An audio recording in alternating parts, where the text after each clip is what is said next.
Винсент Кеймер, Фабиано Каруана, фристайл чес. C4, ATF6. Бірінші жүрістің өзі қате. Мысалы, дәл қазір 0-11 болатын болса, мына жүрістен кейін 0-66. ATF3, B6, B4 және C5. Піл негізгі орталыққа келді және мына уәзірге шабуыл жасады.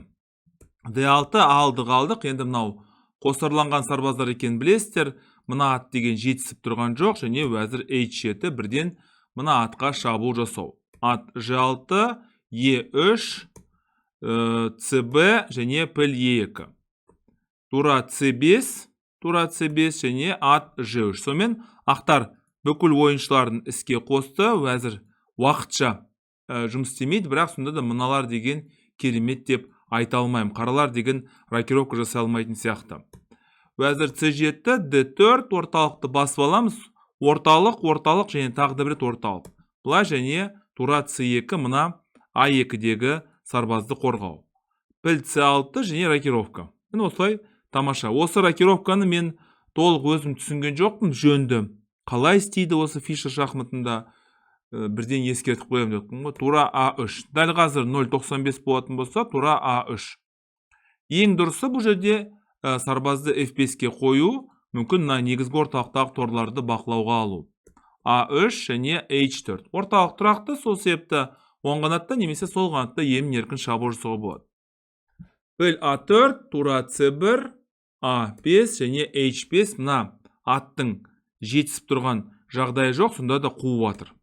Ат E7 және D5 мүмкіндік бар болса, әрине мына аттың мүмкіндігін толығымен шектеу, ешқайқа баруға болмайды. Және бұл ат деген әрине мына пілге де кедергі жасайды. Тура A2 қомағалар қатарына кірдік, әрине белсенді, мына жерге шабуыл жасау, бірақ ат D4. Ештеңеден қорқып тұрған жоқ. Болашақта мына жерге немесе мына жерге келудің амалдары. Уәзір D7, тура A1.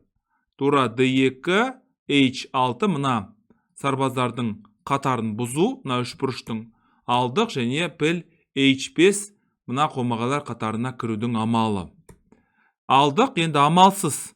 Басқа мүмкіндік жоқ сияқты, өйткені мына тура деген қолға түсіп қалу мүмкін. Сол себепті қолға түспеу үшін оны бірден атқа, мынандай керемет негізгі орталықтағы атқа айырбастау. Алдық, піл B3 мына сарбазға шабуыл жасау. Уәзір D3 мүмкіндік бермейміз. A4 және тура FB1. Тура FB1 ең дұрысы бұл жерде пілмен мына қомағалар қатарына кіріп, мына жерге орналастыру болатын, бірақ бұлай шешім қабылдады. Ат C8. Мен айтқандай үнемі, бұл өте нашар орналасқан фигуралар, бұлардың жағдайы өте нашар. Сіздер бұны көріп тұрсыздар, бұлар деген тек қана 7-ші және 8-ші қатарда тұр. Ат F1 асықпай өзінің басымдығын пайдалану. B5 алдық, уәзір C7 және ат E3.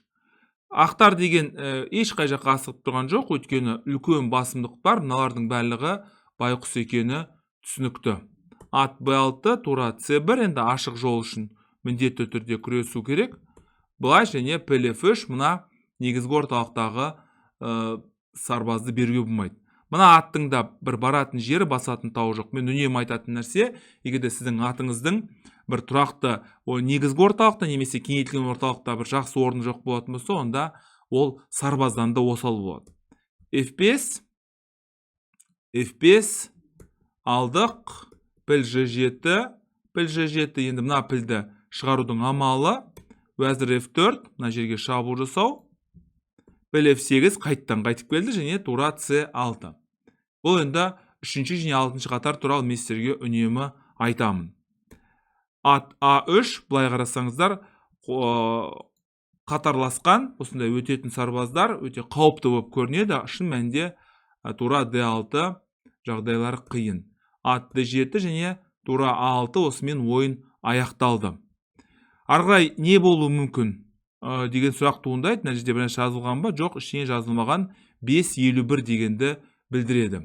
Ақтардың басымдығы айқын, мүмкін қазір D6 деген іс-әрекет жасайтын шығар. Содан кейін уәзір H4 шах деген амалдарды жүзеге асыратын шығар. Басқа да мүмкіндіктер бар. Енді бұлай жүруге болмайды. Өйткені тура A8 шах болады. мына патшаға шабуыл жасайды, патша келетін болса d6 деген жағдайлар болуы мүмкін. Сонымен осындай мезетте Фабиано Каруана берілді.